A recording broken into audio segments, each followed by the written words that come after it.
Welcome to CWS Christian Writing and Speaking. I'm your host, Jackie Wilson, and today's guest is an author and a faculty member at an online university. He has lived internationally and enjoys combining his interests in theology and social concerns to help Christians become more aware of global issues so they can better live out their faith. He loves traveling on the cheap, visiting outdoor markets, balcony gardening, and working in quirky cafes in his neighborhood. He also enjoys spending time with his wife, whom he met while buying a carpet at a souvenir shop in Istanbul, Turkey. He's currently on a journey visiting all the towns in Turkey where the Apostle Paul was known to have visited. Let's welcome to the CWS stage, Mr. John Christopher Frame. Welcome, John. Hi, Jackie. Thank you so much. So nice to be here. Yes, of course, I am excited to hear your story. As I mentioned to you prior to hitting record, that what you're doing and visiting all of these cities that Paul visited in Turkey, it is something that I would love to do myself. So I would love for you to tell the audience, what was the inspiration behind this journey? Yeah, Jackie. Well, as you mentioned, my aim this year is to go to all the towns in the country of Turkey where the Apostle Paul visited, according to the book of Acts. Mm. And so I live in Turkey. I've lived here off and on since about 2014. So a few years.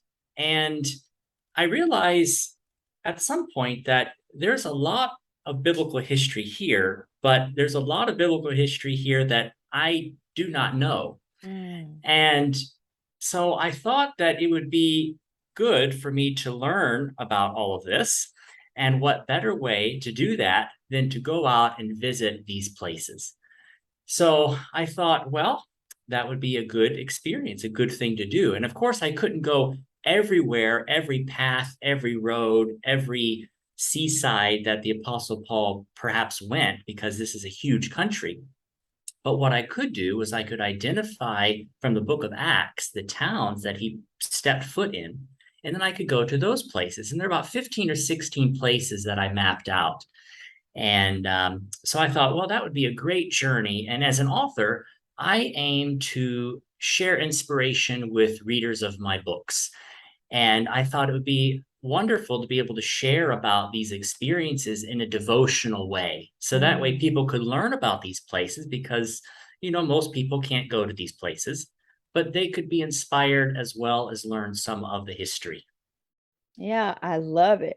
And what has it done for you spiritually to be able to step foot in those towns? Well, it's definitely helped me understand the book of Acts more, Mhm. Paul's place in the Bible. As part of this journey, I sat down with the book of Acts. I actually printed it out on paper, and I sat down with a pen and I very carefully read it like I had never before. And so it was a very careful read through of it. And I think in terms of my own experiences, sort of out and about, I'm thinking about Paul's courage, Mm. and that says a lot about Paul. And so I'm learning a lot about Paul, and I'm learning a lot about these places that he visited, how they are now, how they were then. And so, yeah, it's a very, very interesting journey, and it's something that is helping me in all aspects of life. Mm. Do you mind sharing an example of how it's helping you in the different aspects of your life? Yeah, well, so for when I was in Ephesus, for example, so Mm. Ephesus is in the southwest part of Turkey, and just in case your listeners may not know, Turkey is in the Middle East. It's kind of between the Middle East and Europe, and it is south of the Black Sea. And so Ephesus is on the southwest corner of the country. And so when I was visiting Ephesus, I went to the theater in Ephesus. Now, Ephesus is the largest biblical site in Turkey. It attracts millions of tourists every year. It's huge and it's beautiful. And Mm. when you're walking through these places, it's like you are right there. You Mhm. are right there.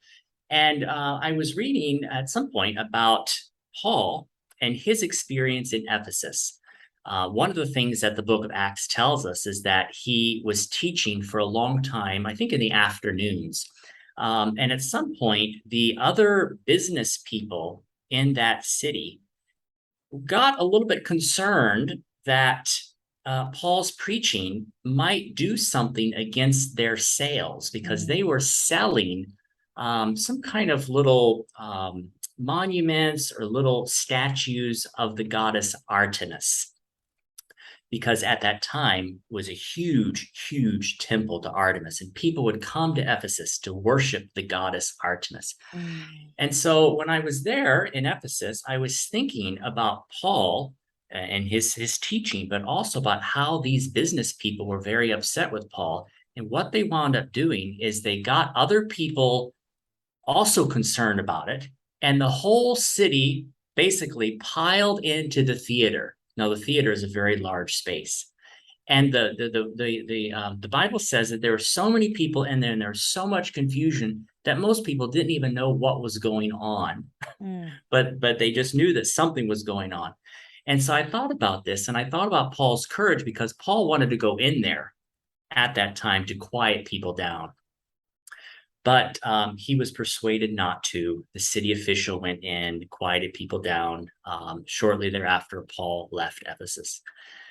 So these kinds of stories are very, very powerful, I think. I was just also in Troas. In Troas, there's a very short bit in the book of Acts about Troas and something that happened in Troas that speaks a lot to faith and miracles and healing.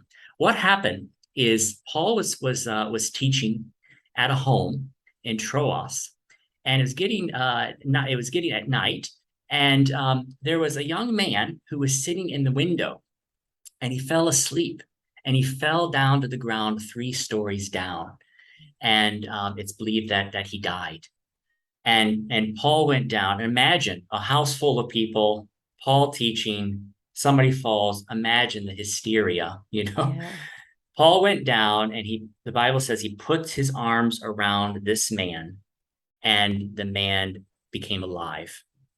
And then everybody went back inside, and Paul kept teaching until the morning. So, so to think about that, the miracles, the things that happen, the courage, the strength of Paul, and these little stories become so much more alive when I'm in Ephesus and I see the theater, or when I'm in Troas and I'm walking around, which are now olive trees, olive Mm. groves, and dirt. You can't see much of the city. There are some parts that are exposed, but most of it is underground. So walking, I wonder Wow. if this is that where that home was, or I wonder if that's where that home was, where that miracle happened. So it's just extremely fascinating to be able to go to these places. Yeah, I love it. And like you said, you have a devotional because you want people to also experience what it is that you're experiencing. Can you tell us a little bit more about that? Yeah, so I have a 7 day prayer guide that is not about this journey because I started this journey after I published that. That 7 day journey is called 7 Days to Upping Your Prayer Life, Loving Others, and Having More Joy. Mm. And people seem to really like that devotional. It's short and sweet. And I thought, well, it would be a great idea, I think, to do another devotional. And what better way than to sort of marry my interest in, the Apostle Paul and Turkey and Bible and all this with, writing another devotional book. And so putting them together, also sharing about my journey and all. And so my goal is probably next year to have a new devotional out about Yeah. this journey. Mhm. Yeah. And overall, what do you want people to experience? What do you want them walk away saying concerning your journey, concerning the devotionals? Yeah, I want people to grow closer to God. Now, people do that in various ways. Some people do that by reading the Bible or through music, through quiet talking with God. Um, and so my goal is that through what I write and what I share about my life, stories, my experiences, my travels, whatever it may be, that I can help people go just one tiny little step closer to God. And so with the things that I've written in the past, with the things that I'm writing now and in the future, I hope that that is what happens. Yeah, I love it.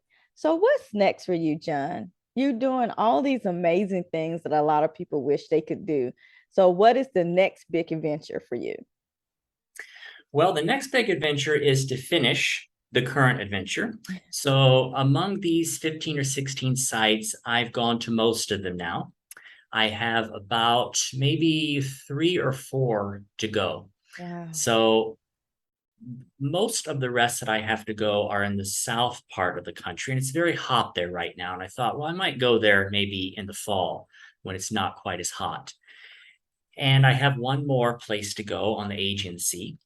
And so my first goal is to finish this goal, and then I will take the things that I have written about these places, and Mhm. then I will very slowly, work on them, edit them, polish them, and then put them into this devotional book form. I love it. And we get to walk with you on the journey. I love it. So, how can people connect with you? Yeah, well, if your listeners are interested in learning more about my journey, for example, the towns, the names of the towns, the Bible citations, pictures of some of these places, and the day one devotional, I've already written the day one devotional. They can go to my website and get a free PDF about my Apostle Paul journey. My website is johnchristopherframe.com, johnchristopherframe.com, and they can go on there and they can get that PDF and see some of the photos and see more about my journey. Yeah, that thank you so much for just your willingness to share about your journey. And as we wrap up this interview, can you give people a final word? What is the one thing that you want them to take from all that you are experiencing? Yeah, great question, Jackie. So when I go to these places, I personally try to make sure that my heart is right. Because what I've learned is that when my heart isn't right, then I don't feel good. And I don't feel good around people. I don't feel good about myself or within myself. And so, my last word of wisdom, I guess you might say, here today is to do what you can to do what is right and to not do what is wrong, because that is how you can grow closer to God and how you can grow closer to other people as well. John, thank you so much for just sharing a piece of your story with us. It was very exciting to hear about it. And I know people are looking forward to that second book that you're getting ready to put together. CWS audience, man, you have heard about this amazing journey. And ultimately, this helps him get closer to God. What are you doing to get closer to God? That is your challenge for today. Thank you so much for listening to today's episode. And until next time, beautiful people, God bless.